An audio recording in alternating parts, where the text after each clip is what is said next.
is Hidden Killers with Tony Bruschi. Here now, Tony Bruschi. This is one of those stories where you read the headline and think, oh, that's the cold open to a horror movie. And you realize, nope, it's Wisconsin's criminal justice system in 2025.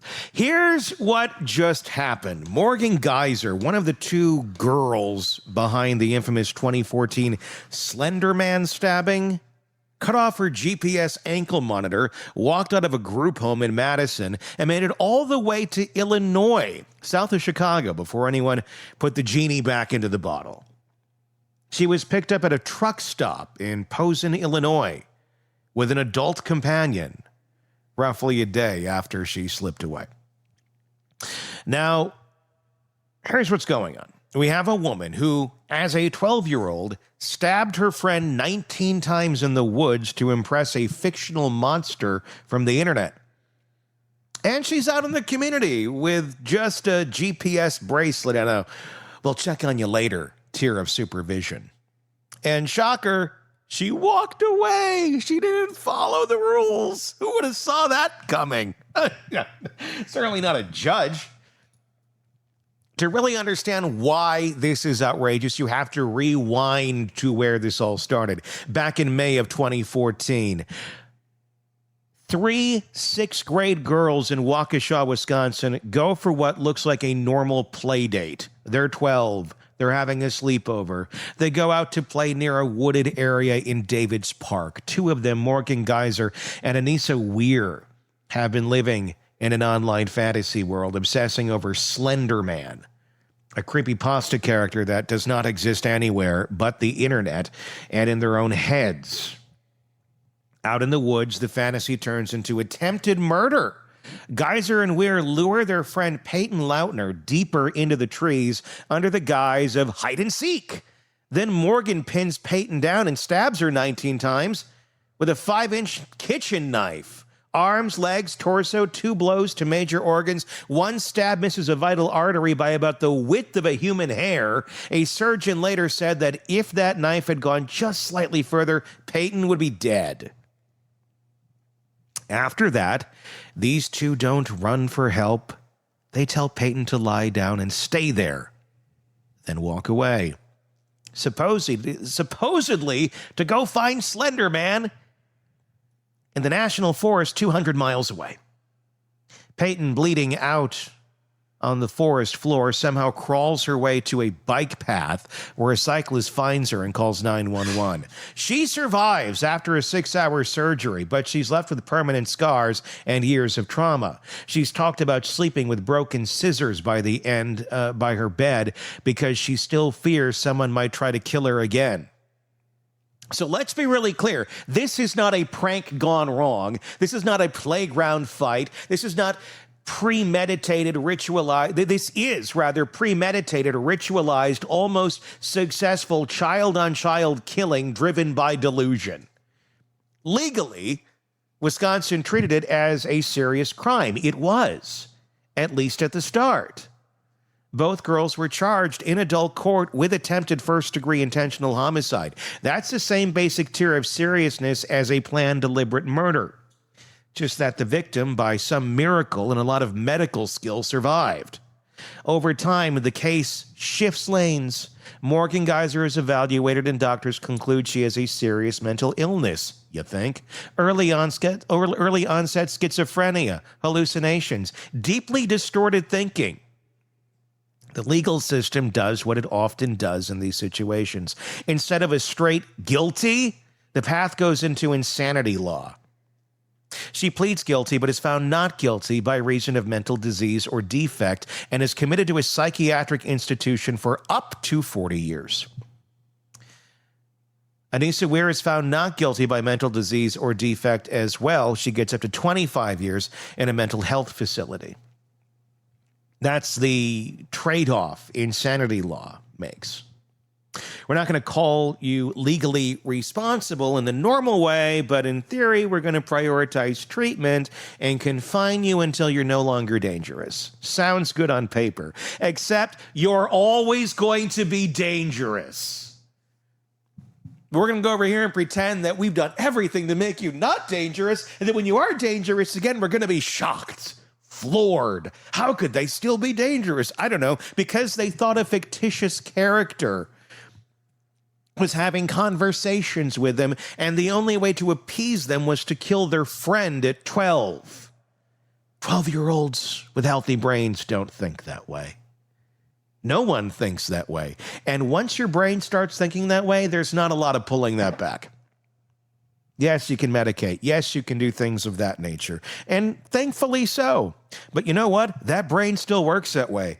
And without the proper supervision, without the confinement, and someone forcing you to take your medication on a daily basis, guess what can happen? You can go back. You can start doing crazy shit again because your brain is fundamentally broken.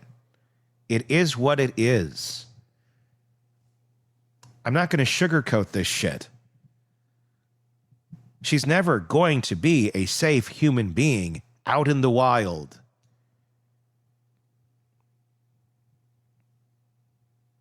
That's the trade-off insanity law makes. We're not going to call you legally responsible in the normal way, but in theory, we're going to prioritize treatment and confine you until you're no longer dangerous. You will always be dangerous. You put a lion in a cage at a zoo for years. Does it make them any less dangerous? Because they haven't had to go out into the wild and kill other beasts for food? No, it doesn't. It's the same with people. Unfortunately, people are stupid as shit that make these sort of decisions. So who's the crazy one here? Fast forward a few years, both girls are at the Winnebago Mental Health Institute. They're teenagers now, living in a locked psychiatric world instead of a prison. Peyton Lautner is out there trying to rebuild her life with the knowledge that the two people who tried to kill her are being treated instead of serving straight time.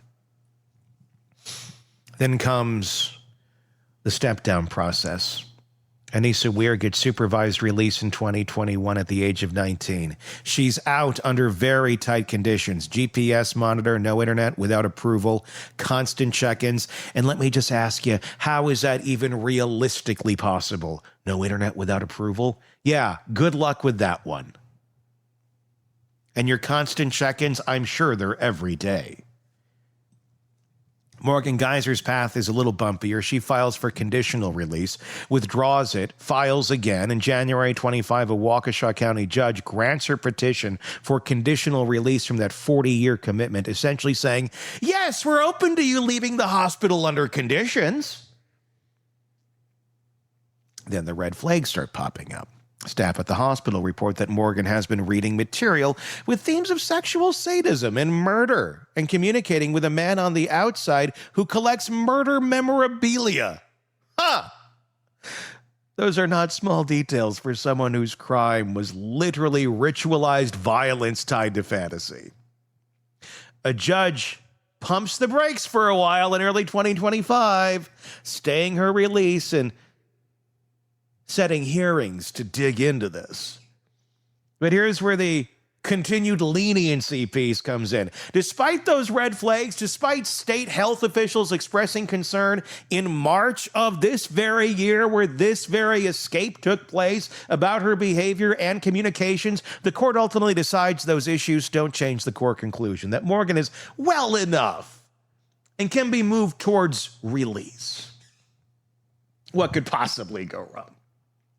The judge finds no evidence that she was intentionally lying, credits the testimony of 3 doctors who say she's ready, and keeps the release planning on track. By July of 25, the same judge signs off on a conditional release plan.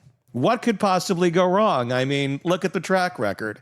Morgan Geyser, the girl who almost killed a classmate to please an internet demon, is now a 22-year-old woman the state is preparing to put back into the community.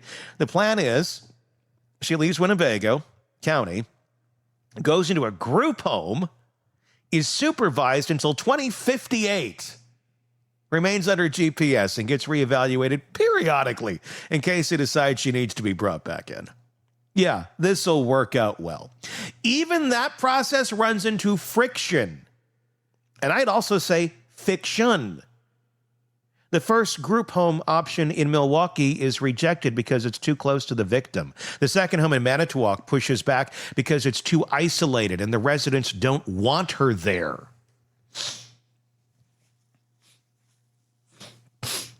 Excuse me. Eventually, Wisconsin's Department of Health Services gets her placed in a Madison area group home under court order in January. And she's in the community under state supervision, yes, but not locked hospital doors anymore. And that's how we got to this weekend. According to authorities, on Saturday night, Morgan Geyser removes her GPS ankle monitor and walks away from that group home with an adult acquaintance. The Department of Corrections gets an alert that her monitor is malfunctioning. But instead of this turning into a drop everything, this is an emergency moment, there's a lag. The DOC investigates, discovers, oh, she took it off. And Madison police aren't notified until almost 12 hours later when the group home finally calls 911 to report she's gone. Oh, the system's working smoothly, isn't it? By the time this machine finally lumbers into action, she's already out of the state. About 24 hours after she left, she's picked up at a truck stop in Posen, Illinois, south of Chicago, and taken into custody. So let's sit with that for a brief second. We have a person who, as the child, carried out one of the most disturbing crimes in recent memory. We have a history of delusion so severe that the entire legal basis for her being where she is rests on mental disease or defect. We have a recent behavioral question, violent reading material, weird contact with a murder memorabilia guy that were concerning enough to delay her release earlier this year, and the ultimate structure we put around that person when we finally let her out is a group home and a bracelet she can physically cut off, staff who apparently don't hit the panic button for hours, and a communication chain that means state corrections knows there's a problem long before the local cops do. And then everyone's shocked that she walked.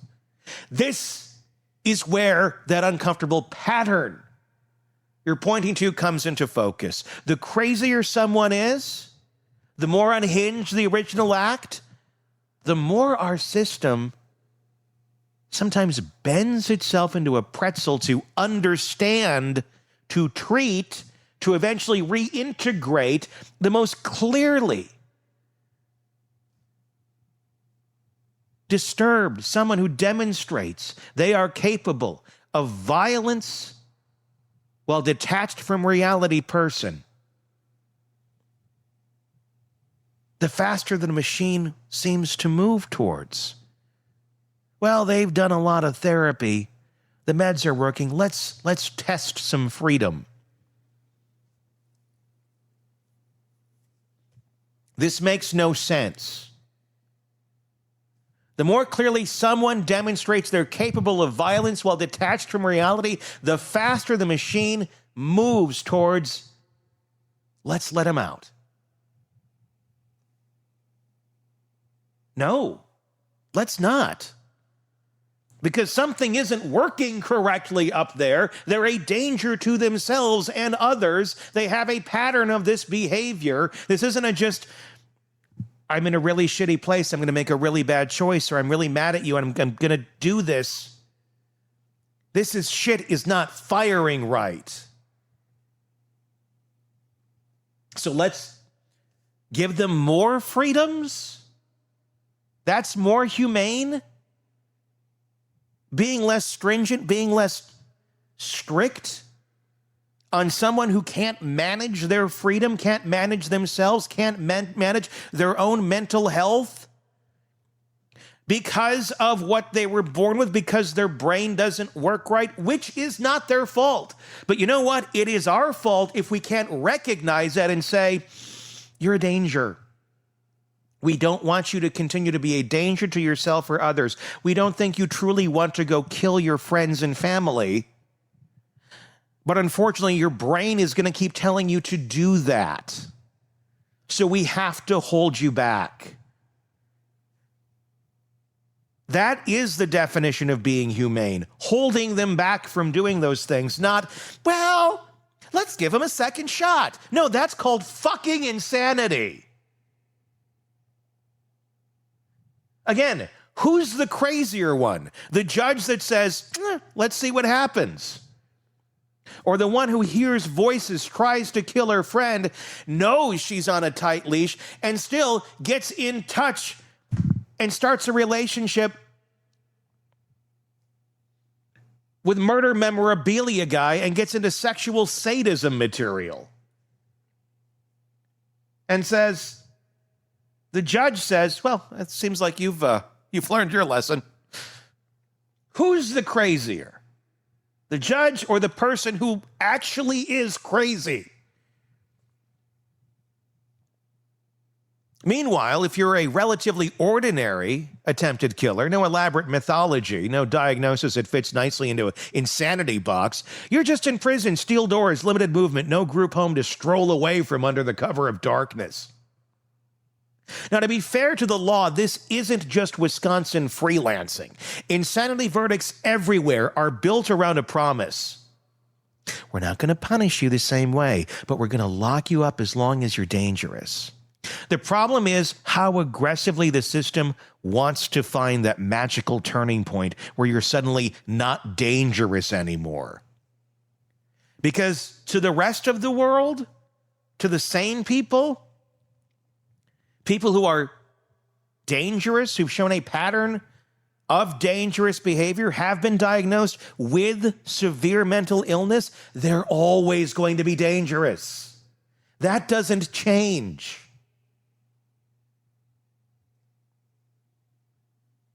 But in this case, you're young, you're female, you're remorseful, in the right lighting, medicated, saying all the right things in front of evaluators, even though most of the time she hasn't.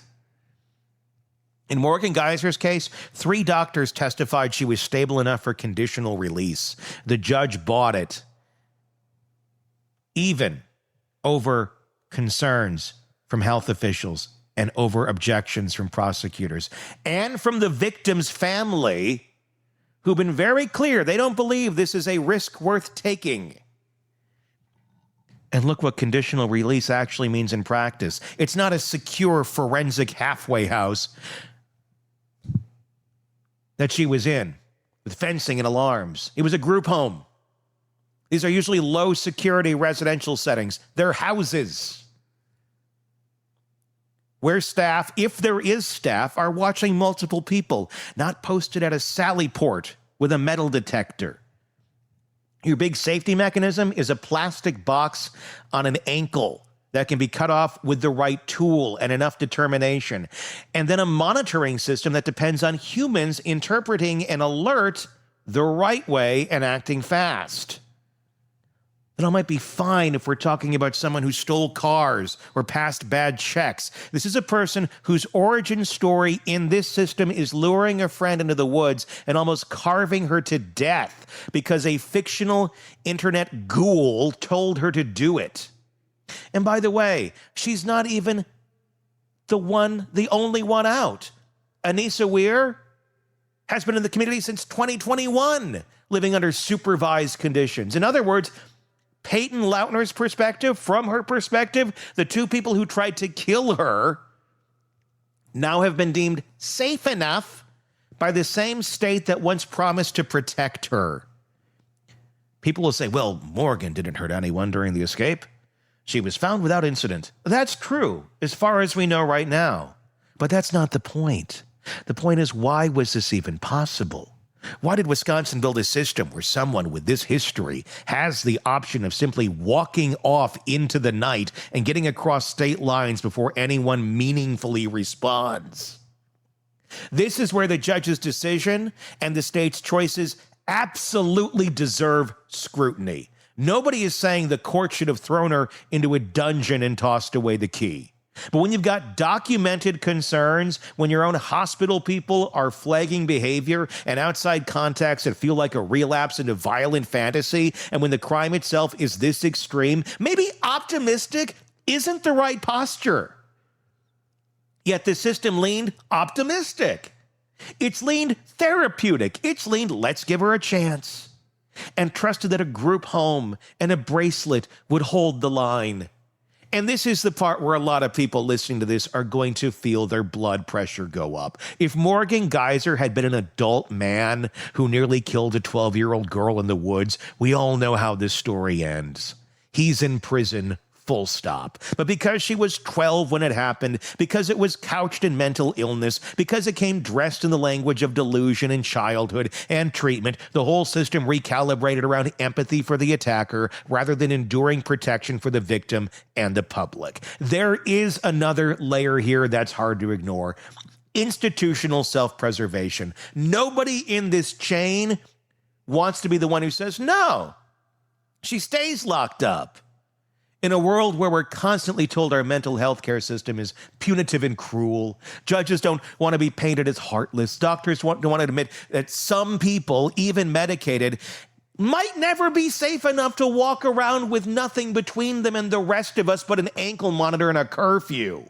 Bureaucracies don't want to carry the cost of decades of inpatient care, so we get this strange inversion. The more extreme, bizarre, and unhinge the original act, the more the system feels pressure to eventually give them another shot. First with supervised release, then group homes, then more freedom. The narrative becomes, she's not a monster. She was sick. She got help. We have to believe people can change. Sure. But here's the uncomfortable question. At what point does believing people can change turn into playing Russian roulette with the public? This weekend's little road trip to Illinois is a perfect example of what happens when that optimism collides with reality. The system had one job after granting release. Make sure she does not just vanish. It failed. Peyton Lautner is still out there living with what these two did to her body and her mind. Her family has to watch hearing after hearing where the question isn't, how do we keep this dangerous person contained? But how quickly can we transition her into the community? You don't get to nearly kill a child and then have the whole structure of justice contort itself around your comfort level forever. At least you shouldn't. If you're dangerous enough that we're saying, you'll be supervised until 2058 with periodic evaluations to see if we need to reinstitutionalize you. Maybe that's a clue you weren't ready to be walking out the front door of a group home in the first place. Call me crazy. And if the only thing stopping you from disappearing into the night is a strap of plastic and electronics around your ankle, maybe we haven't actually managed the risk. We've just outsourced it to luck and timing. So yes, it is good news that Morgan Geyser has been recaptured. It's good that this didn't end in another act of violence, another tragedy. But the fact that we're even talking about Slender Man attacker captured after escape tells you everything you need to know about how fragile this setup was. The horror movie vibe here isn't just the original crime. It's the sequel the state wrote for itself. A would-be killer declared insane, slowly stepped down from a locked facility to community living. Red flags waved and mostly folded, a GPS anklet treated like a force field, and then surprise, she walks for almost 24 hours. Wisconsin and Illinois got a real-time stress test of what happens when we think she's doing better meets we didn't build a system that assumes she might not be. And the big uncomfortable takeaway in this is pretty obvious. In too many of these cases, the more extreme, bizarre, and unhinged the original act, the more the system gravitates towards leniency wrapped in clinical language. The saner you are, the more you just rot in a cell. The more out there your delusions, the more likely it is that one day somebody's going to stamp conditional release and trust that you'll behave. This weekend showed us what that trust looks like when it breaks. And if we're not willing to rethink how we handle people like Morgan Geyser, people who have a proven track record in the most brutal way possible, exactly what they're capable of when they're reality fractures, then we're just waiting for the next headline that reads like a horror script and ends with, "This time, someone didn't make it out alive." Give me your thoughts in the comments section on YouTube. If you're not there already, please do hit subscribe. Please, your thoughts, though. Until next time, I'm Tony Bruschi. We'll talk again real. Want more on this case and others? Then press subscribe now and don't miss a moment of true crime coverage from Tony Bruschi and the Hidden Killers podcast.